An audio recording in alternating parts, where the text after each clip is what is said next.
Kunja Bihari.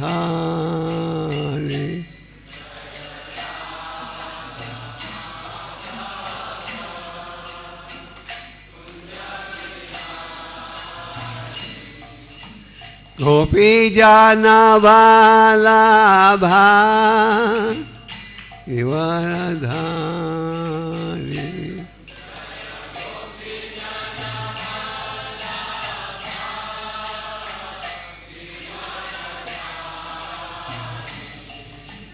Gopi Jana Vallabha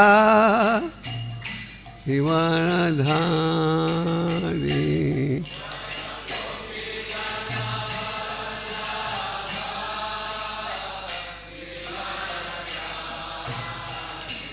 Jai Radha Madhava Kunja Bihari.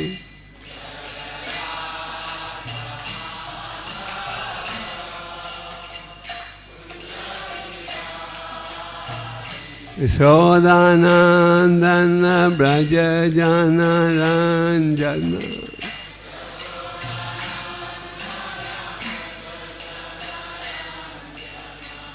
Yashodanandana Braja Jana Ranjana.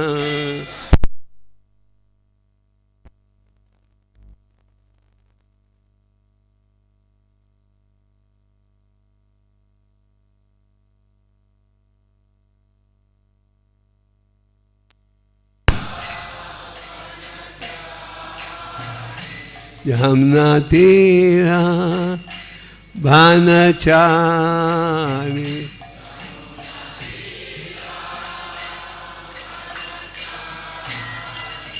Jai Radha Madhava Kunja Bihari.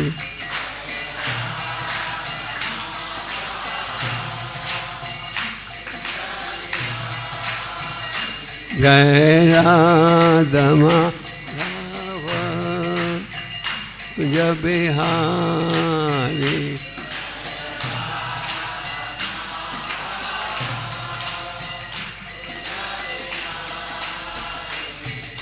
Gopi Jana Vallabha Givaradhari.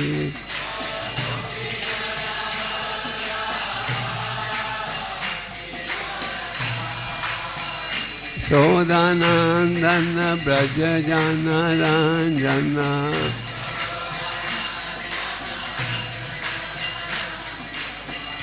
Jamna Tira Bhanachari.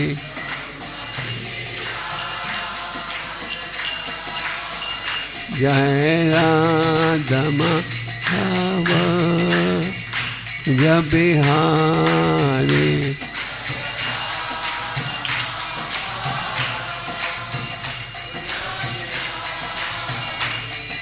Gopi Jana Vallabha Givaradhari.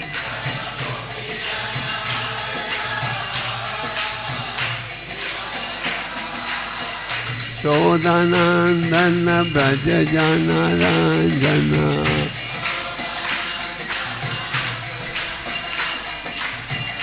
Jamna Tira Bhanachari.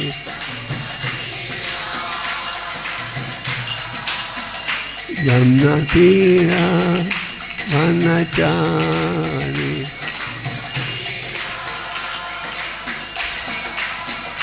Jai Shri Krishna Chaitanya Prabhu Nityananda Shri Advaita Radha Shivasadi Gaur Bhakta Vrinda.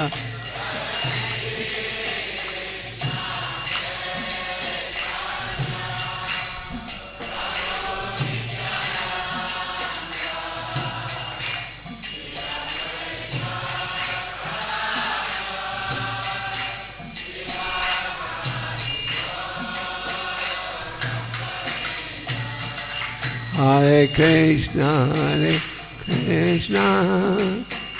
Krishna Krishna, Hare Hare, Hare Rama, Rama Rama, Hare Hare.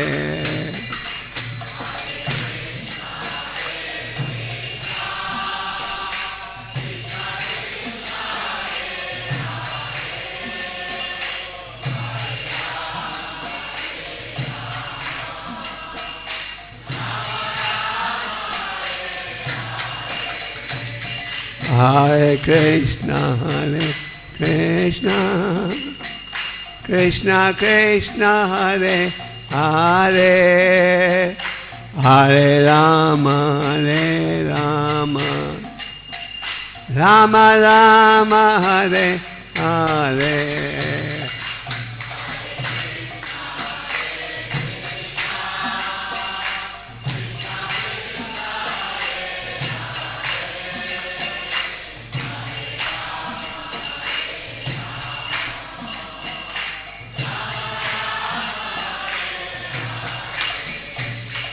Hare Krishna, Krishna Krishna, Hare Hare, Hare Rama, Rama Rama, Hare Hare.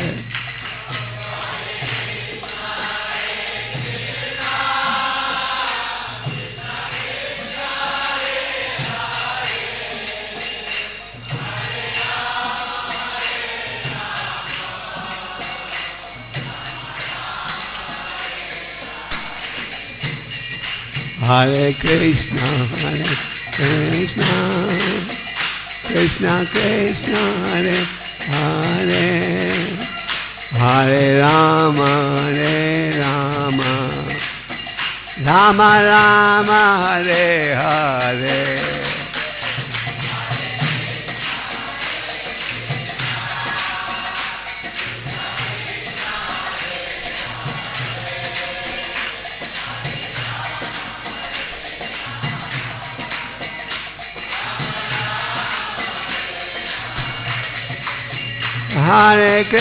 Hare Krishna, Krishna Krishna, Hare Hare, Hare Rama, Rama Rama, Hare Hare.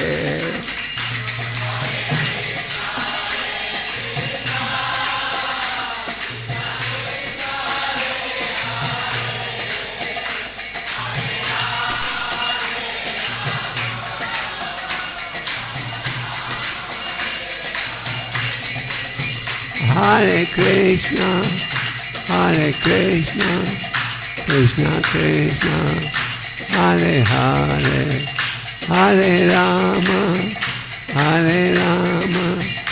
Rama Rama, Hare Hare.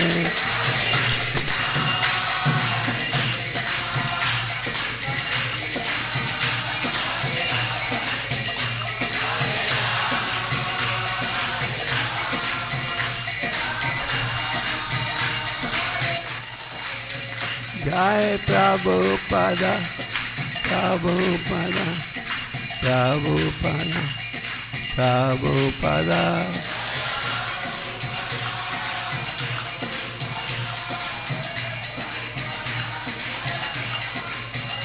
Haribo, Haribo, Haribo, Haribo.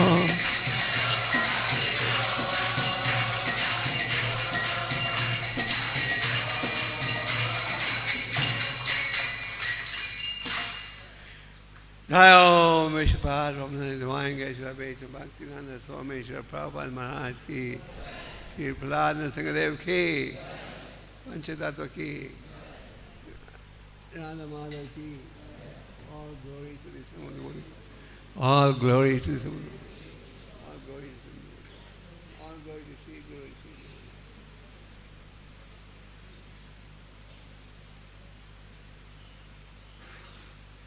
Hare Krishna. Welcome to the Srimad Bhagavatam class. Om Namo Bhagavate Vasudevaya. Om Namo Bhagavate Vasudevaya. Om Namo Bhagavate Vasudevaya. So we're going to discuss a verse from the 7th canto, and this verse specifically describes the appearance of the Lord. 7th canto, chapter 8, text 17. How many of you have smartphones? Okay. So and I'm sure you, the smart people, have the Bhagavatam in their smartphones. Okay.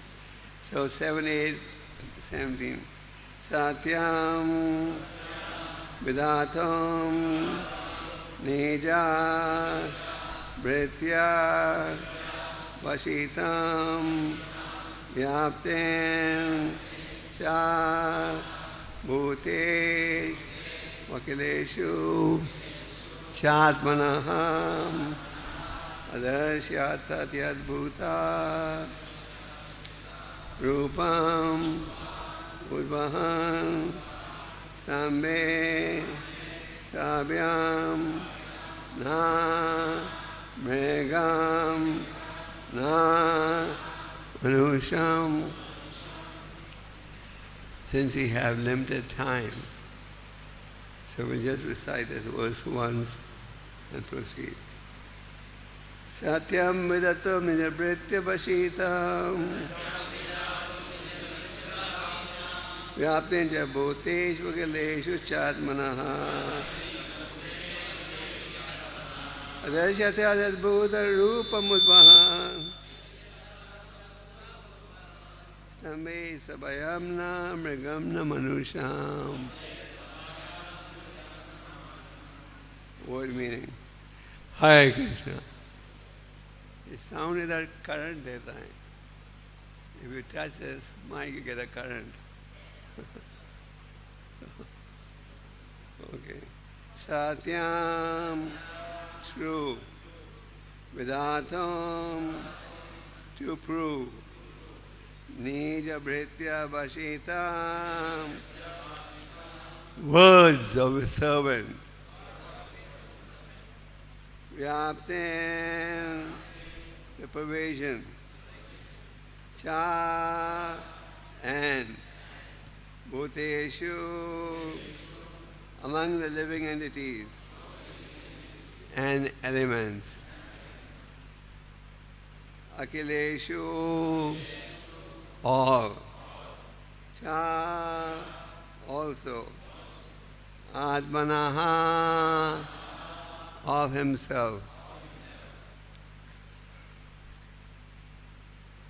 Adarshata, was seen. Ati, very. Adbhuta, wonderful. Rupam, form. Udvahan, taking. Sambe, in the pillar. Sabhayam, within the assembly. Na, not.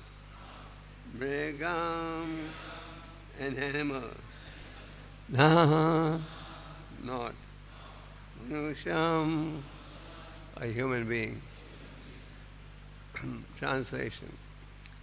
To prove that the statement of his servant Prahlad Maharaj was substantial. In other words, to prove that the Supreme Lord is present everywhere, even within the pillar of an assembly hall. The Supreme Personality of Godhead, Hari, exhibited a wonderful form never before seen. The form was neither that of a man nor that of a lion. Thus the Lord appeared in his wonderful form in the assembly hall. Purport by His Divine Grace, A.C. Bhaktivedanta Swami Srila Prabhupada ki. When Hiranyakashipu was Prahlad Maharaj, where is your Lord? Is he present in this pillar? Prahlad Maharaj fiercely replied, yes, my Lord is present everywhere. Therefore, to convince Hiranyakashipu that the statement of Prahlad Maharaj was mistakenly true, the Lord appeared from the pillar. The Lord appeared as half man, half lion, so that Hiranyakashipu could not understand whether the great giant was a lion or a human being. To substantiate Prahlad's statement, the Lord proved that his devotee, as declared in Bhagavad Gita, is never vanquished. Kaunteya Pratyanahi Name Bhakta Pranashati. Prahlad Maharaj's demonic father had repeatedly threatened to kill Prahlad, but Prahlad was confident that he could not be killed since he was protected by the Supreme Lord. By appearing from the pillar, the Lord encouraged his devotee, saying in effect, don't worry, I am present here. By manifesting his form in the Narasimha, the Lord also preserved the truth of Brahma's promise that Hiranyakashipu was not to be killed by any animal or any man. The Lord appeared in that form. The Lord appeared in a form that could not be said to be fully a man or a lion. Om Gyan Timirandasya Gyananjana Shalakya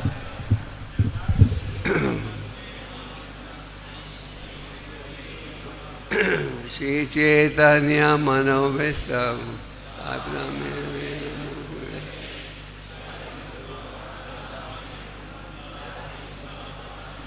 Jai Shri Krishna Chaitanya.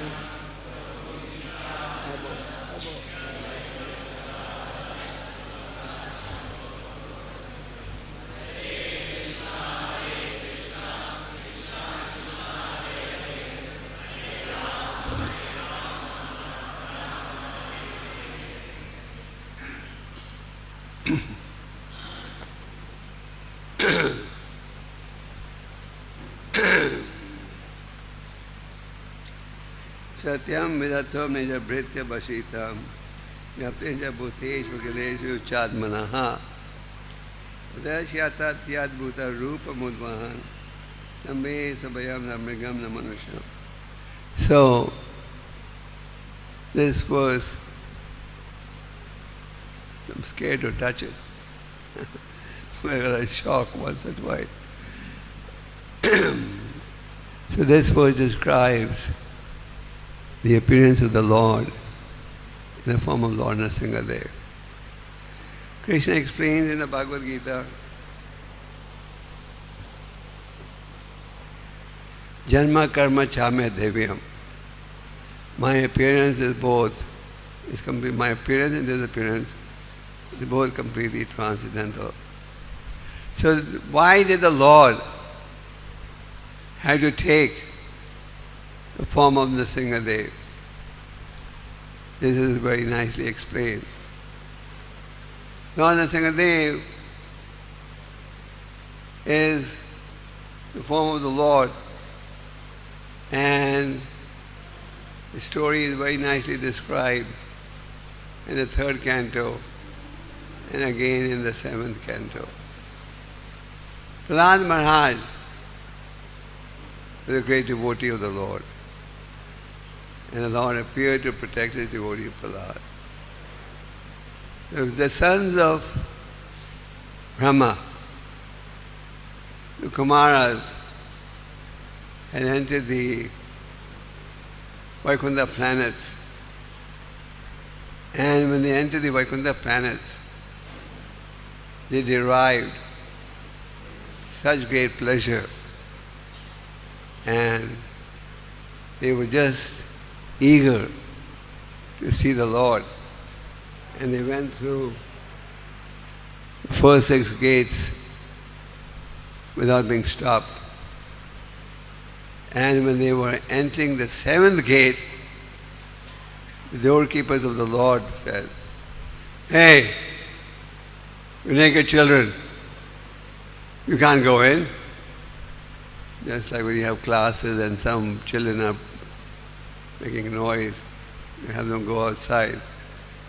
But these sons of Brahma Kumaras were naked. So that's not the most auspicious way to go and see the Lord. So Jai and Vijay, doorkeepers, stopped the Kumaras from entering the seventh gate, which greatly angered the Kumaras. They were getting such great pleasure. They said, "You all are unfit to stay here."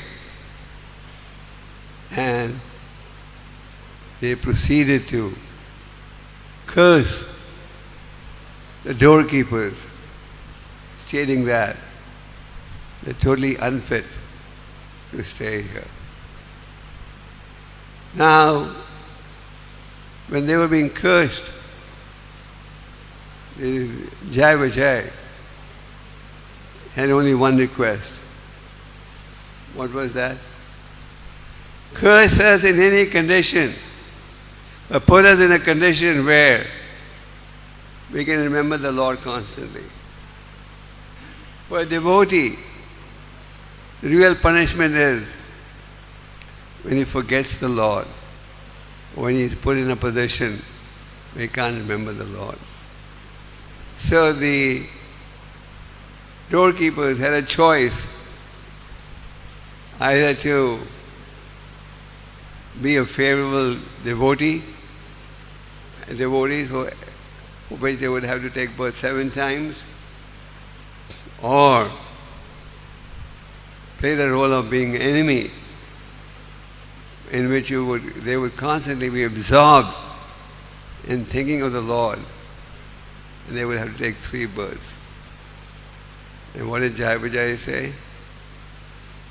Give us 3 births so we can very fast come back to our service in the other planets. And so Jai Vijay took 3 births, the first of which was Hiranyakashipu and Hiranyaksha. The Lord, when he heard this conversation that was going on, he came out and said, "What's happening?"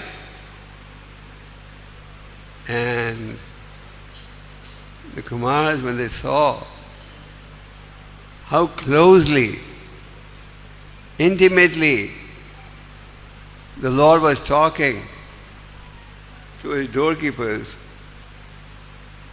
they concluded, maybe we made a mistake. How could we curse? These 2 doorkeepers are so close to the Lord. Maybe we should withdraw the curse. We made a mistake. And the Lord responded by saying, "No, it was my desire that you curse them." When the Lord wanted to appear, and he wanted his own devotees to appear as what? As demons also. So Jai Vijay were cursed to take 3 births, and first was Hiranyaksha and Hiranyakashipu, who were born from the womb of Diti. So Hiranyakashipu and Hiranyaksha were the 2 sons. Hiranyaksha was killed by the Lord in his Vara incarnation. And as a result, Hiranyakashipu became very, very angry and a bitter enemy of who? Lord Vishnu. He became a bitter enemy. And his constant meditation was, how can I kill him? How can I kill Vishnu. So Hiranyakashipu sent his representatives to destroy the Brahmanical culture, destroy the houses of the Brahmanas, stop all types of offerings. And he started practicing extreme austerity. If you meditate and read the austerities that Hiranyakashipu performed, it's almost inconceivable. We observe Nirjala Ekadasi for one day a year. We think we've done a great job. But Hiranyakashipu, he fasted from water for how long? 100 celestial years. 100 celestial years. He didn't take a one drop of water. 6 months of our early years is equal to 12 hours of the celestial planets.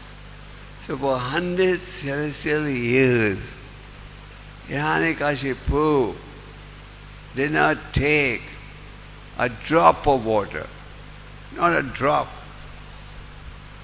And he was standing on his toes with his hands raised to the sky, standing on his toes for how long? 100 celestial years. I mean, even if you were to ask Ramdev, the yoga expert, to stand on his toes, I think maximum he could stand on his toes would probably be half an hour or 1 hour the most. But Hiranyakashipu stood on his toes with his hands raised toward the sky for 100 celestial years. He didn't take a drop of water. There was fire emanating from his hair. I mean, this is not an ordinary performance. And the demigods had become very uncomfortable also with all his austerities. And the demigods proceeded to Lord Brahma. As you know, Hiranyakashipu is performing great austerities, and his real goal appears to be that he wants to occupy your position. We don't want that to happen.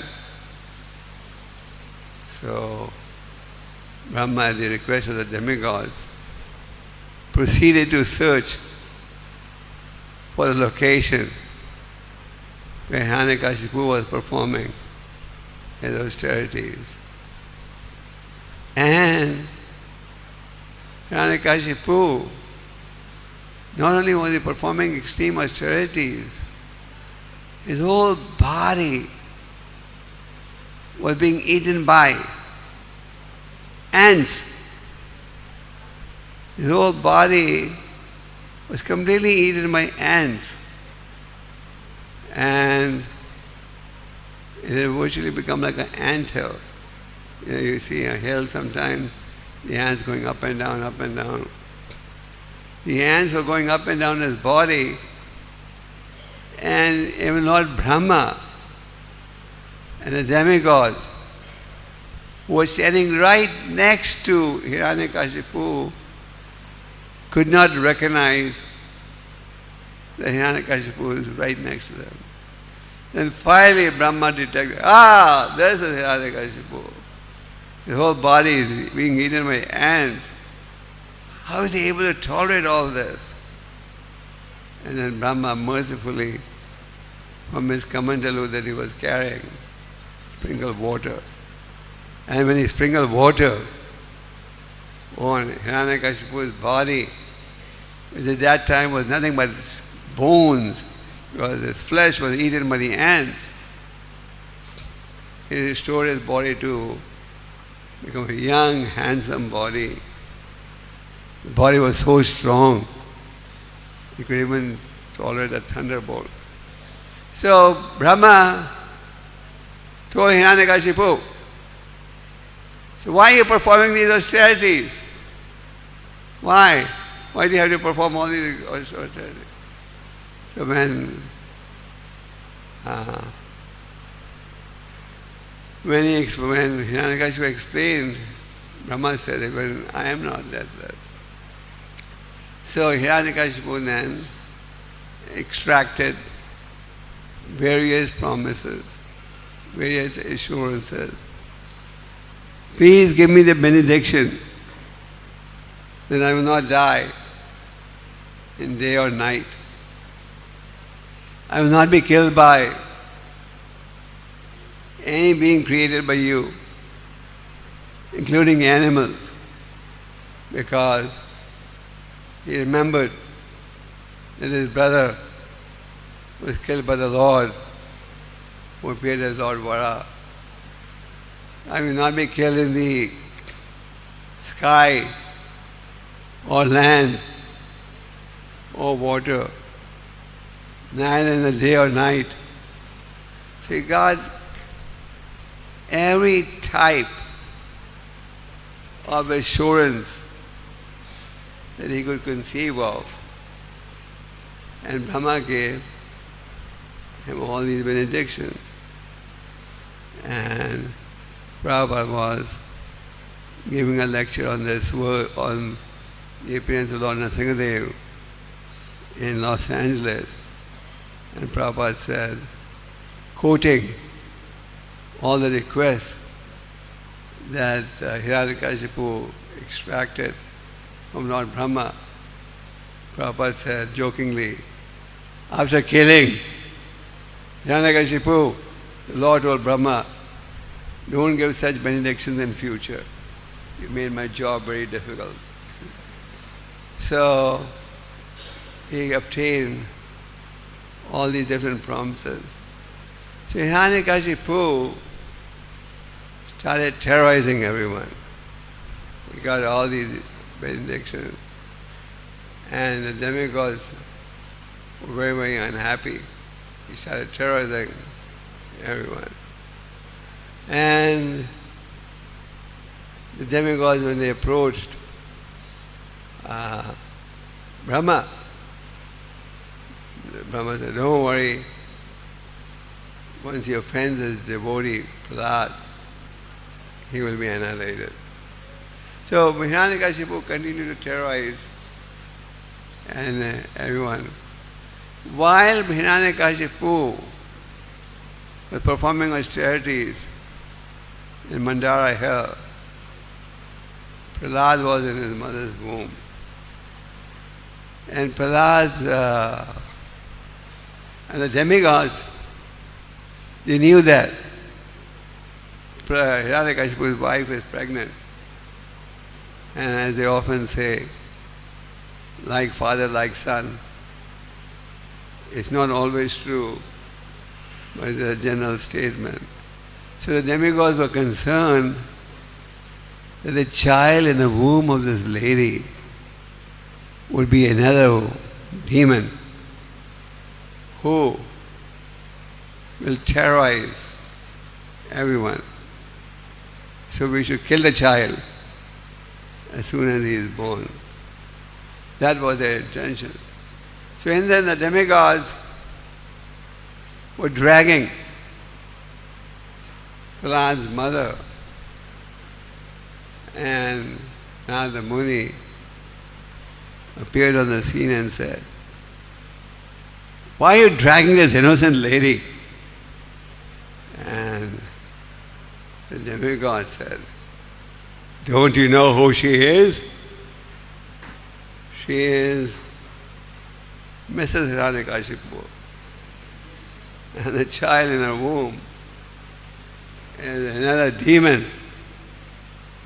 So now the Muni showed them the child in the womb is not going to be a demon. He is going to be a great devotee of the Lord.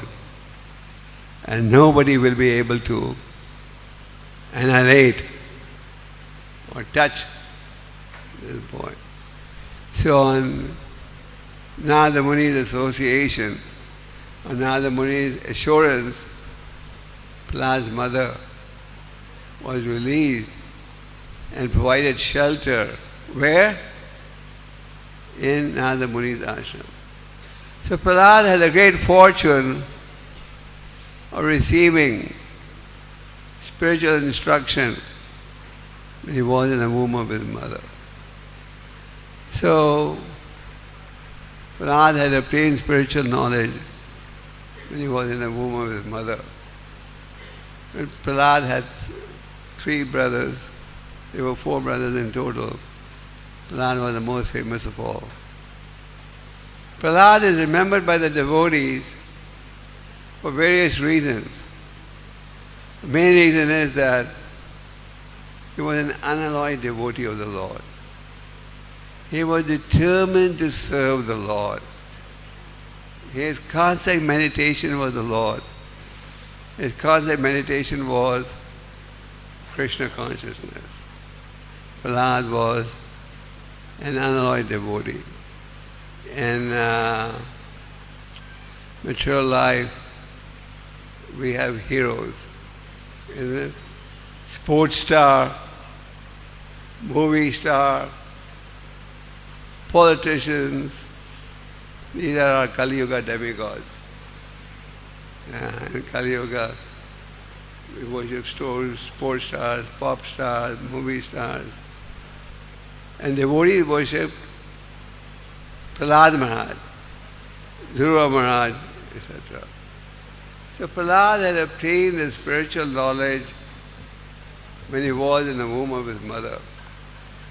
And Hiranyakashipu could not understand where is Prahlad getting all this knowledge from. In fact, one day, Hiranyakashipu called Sanda and Amarka. Sanda and Amarka were the sons of Shukacharya, and they were Prahlad's teachers. Prahlad was assigned to these 2 teachers, and Hiranyakashipu called the teachers and said, "You all are not doing a good job. It appears that the Vaishnavas are coming in disguise and brainwashing my son, and you are not being smart enough in stopping that." Sanda and Amarka said, "Sir, don't blame us. We are Brahmanas. We have mystified ourselves. Where is getting this knowledge from?" Where was he getting the knowledge from? But they said, "But don't worry, we'll brainwash him." Don't worry. So, Sanda and Amarka were training a Prahlad in diplomacy and the art of material management. After all, Prahlad was the son of a king. So the father naturally wanted the son to be trained up in how to be a good ruler. And that includes learning the science of friends and enemies. He is my friend, he is my enemy. You are my friend, you are my enemy. That's how the material world operates, isn't it? Especially in India, you see the political parties. Today, someone's your friend, tomorrow he becomes your enemy. But when Prahlad, when he was being taught this education, he said, "I am not interested in this knowledge. Friends and enemies. Everyone is my friend. No one is my enemy." In 3rd canto, you read about the qualities of a sadhu. And one of the qualities of a sadhu is Surda Sarva Dhainam. A devotee of the Lord is everybody's friend. Even if somebody is your critic, you are still his friend. So Prahlad, he was being trained up by Sanda and Amarka in diplomacy He said, I'm not interested in all this. To me, everyone is my friend. So one day, Prahlad returned from his school. Sandanamarka had assured Hiranyakashipu, now you can test your son. He will say exactly what you want to hear. He's completely brainwashed. So, Prahlad's mother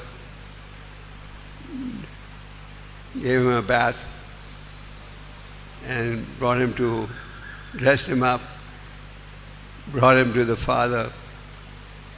The father placed his hand on his head and very lovingly said, of all the subjects that you have learned in school, which topic do you find most important? So the father expected the son will say, you're supreme, which is what he really wanted to hear. He could never tolerate Vishnu being the supreme. Prahlad instead chanted that famous verse that describes the ninefold process of devotional service, which is Shravanam, Kirtanam, Vishnu Smaranam, Pada Sevanam, Ashram Vandam, Dasan Sakhya Mahatma Nivedam. So when Hiranyakashipu heard this, he could not tolerate this. He threw his son off his lap. So Hiranyakashipu could not tolerate Prahlad's attachment to Vishnu. He was constantly meditating, how can Vishnu be killed? And he tried several ways how this boy could be annihilated. Sometimes we wonder, why was Hiranyakashipu desiring to kill his son? The reason was very simple. He could not tolerate that his son was attached to Vishnu. So what did Hiranyakashipu try? He had elephants walk over him. Have any of you ever had an elephant walk over you? The elephants walk over him and nothing happened. Prahlad was fed poison and Krishna took the poison and drank it. So when it came to Prahlad, there was no poison inside. He had huge stones thrown on Prahlad from all four directions. They were throwing stones. Still he did not die. And they had powerful snakes surrounding Prahlad. And those snakes could not cause Prahlad any harm. They had Prahlad thrown from mountain tops. I'm sure if someone throws you from the first floor of this building, you probably land on the ground with a fractured hand or leg. But Prahlad was thrown from mountain tops and nothing happened to him. He was thrown in the ocean. And he was thrown in the ocean, and before Prahlad could touch the ocean water, Krishna caught him and saved him. So Prahlad Hiranyakashipu tried everything that he could. He tried virtually every device that he could think of. But what happened? Nothing happened to Prahlad. Kaunteya pratijanahi na me bhakta pranashati. Arjuna, declare to the world that my devotee will never perish.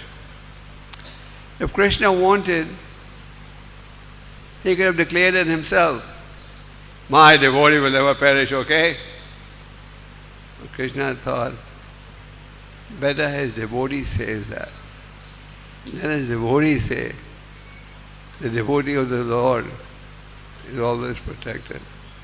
Just like these, as you see, sports stars, movie stars, endorsing a product.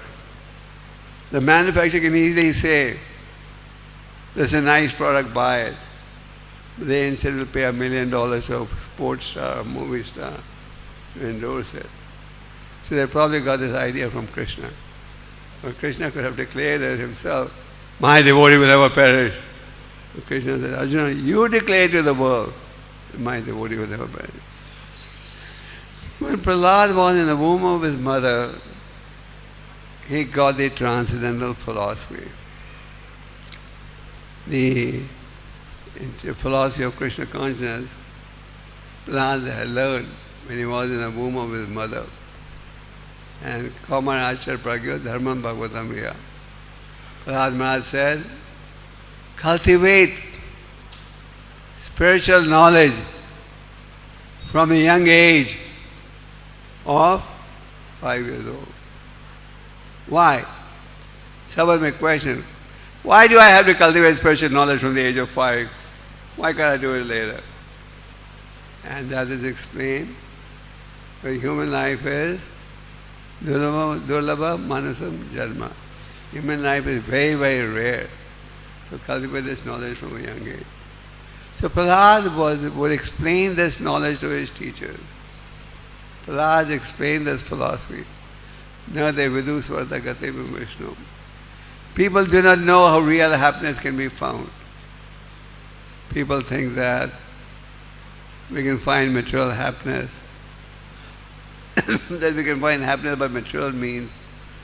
But Prahlad Maharaj explains, doesn't matter how much you endeavor materially, how much success you have materially, you can never really be happy.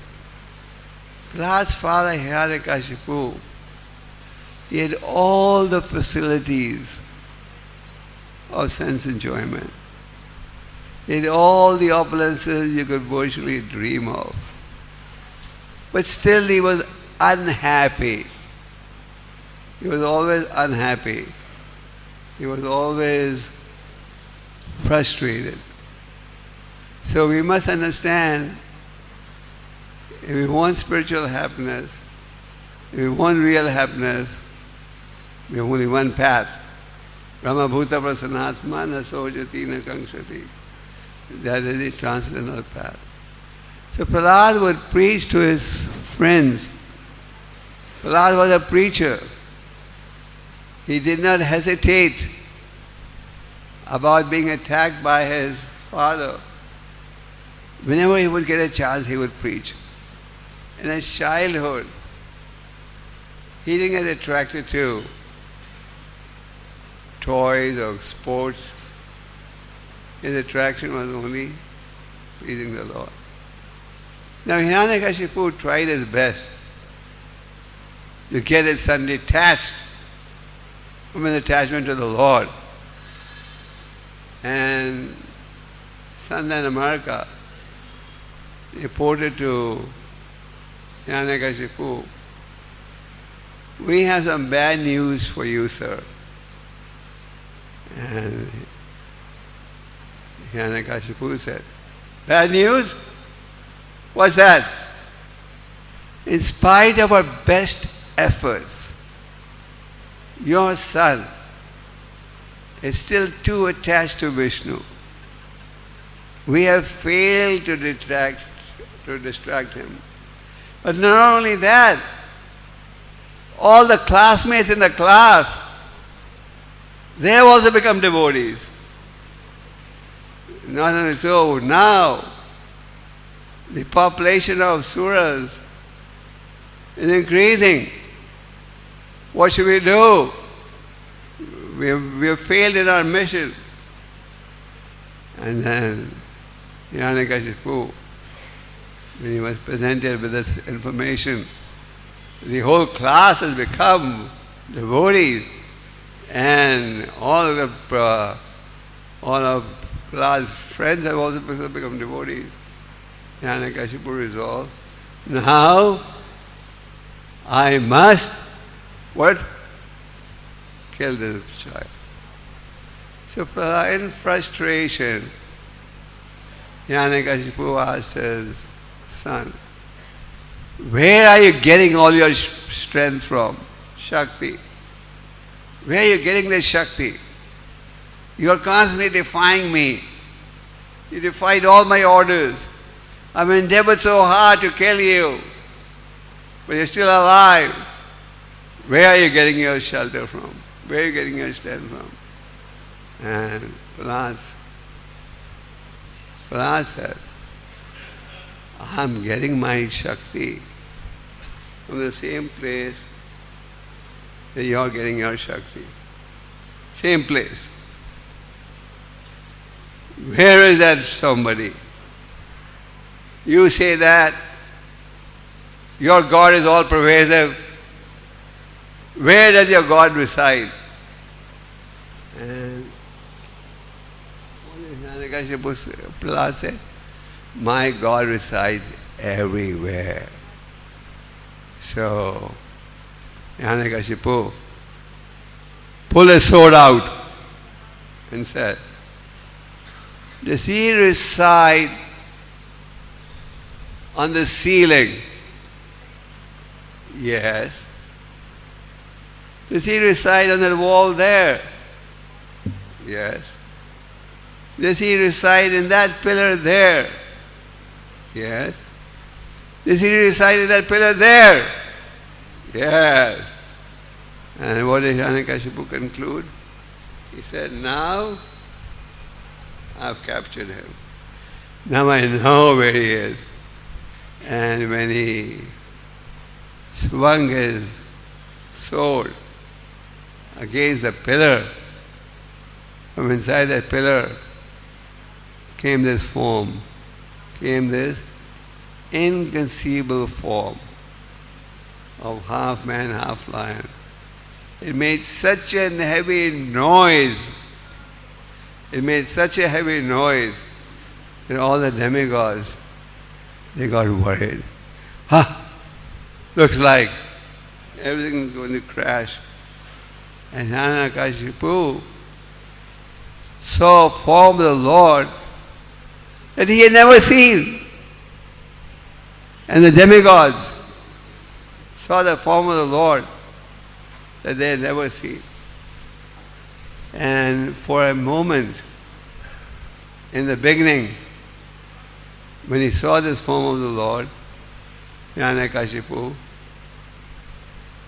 I've never seen this form. But then he concluded, he was intelligent. It must be Lord Vishnu incarnating in this form.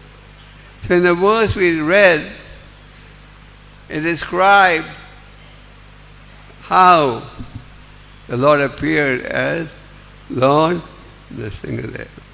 So when the Lord appeared as Narasimha, there was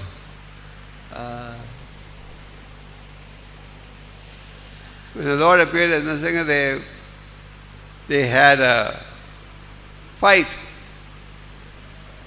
like you see in the movies. The hero fights the villain. Hopefully you don't see movies anymore.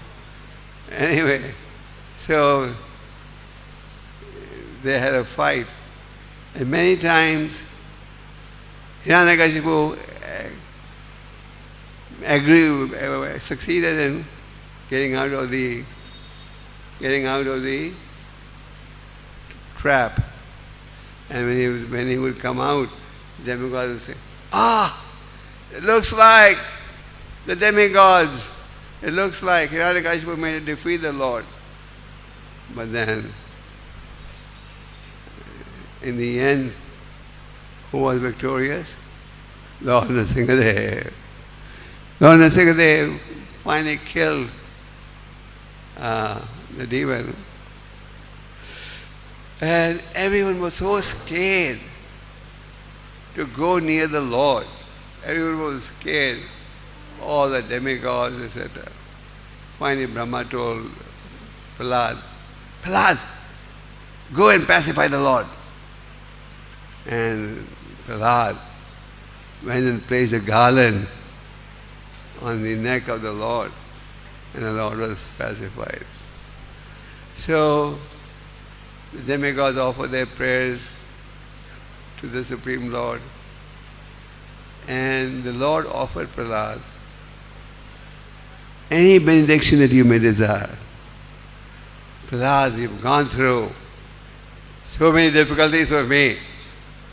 Ask me for any benediction that you may desire. And Prahlad said, my dear Lord, I don't want any benediction from you. A servant who wants something in return from the Lord is not a true servant. He's a businessman. And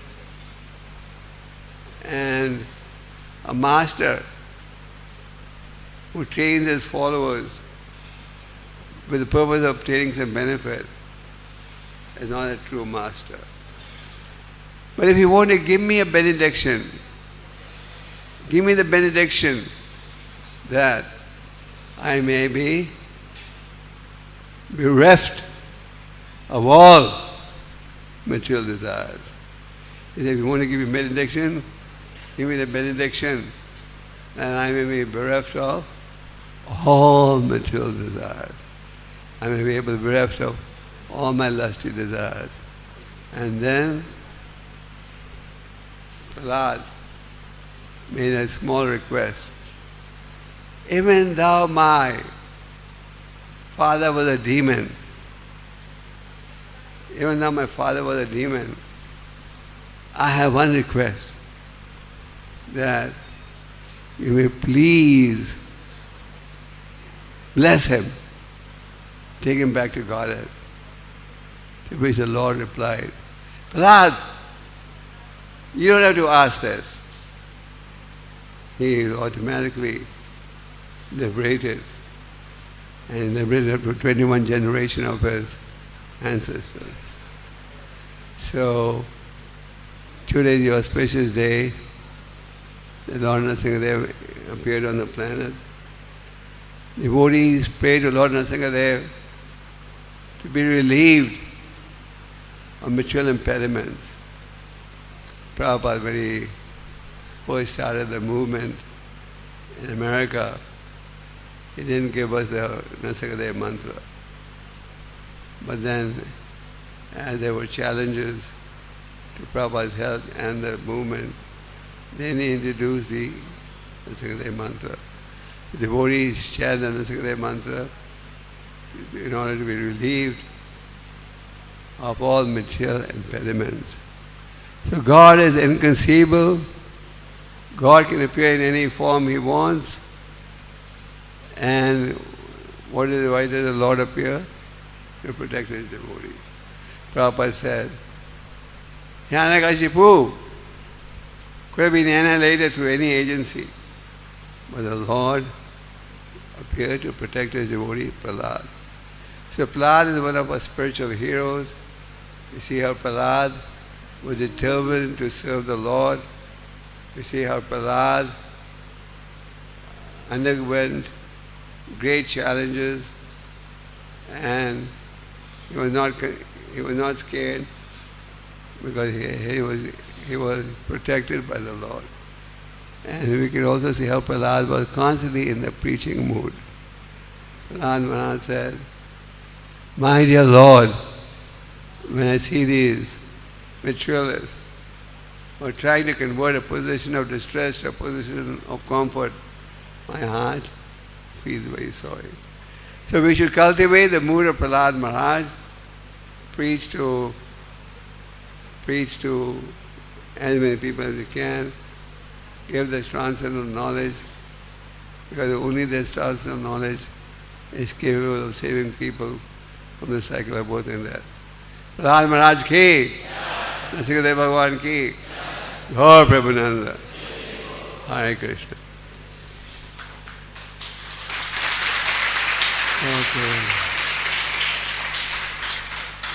Okay. I see Jaivitaka Maharaj sitting there. So I thought he was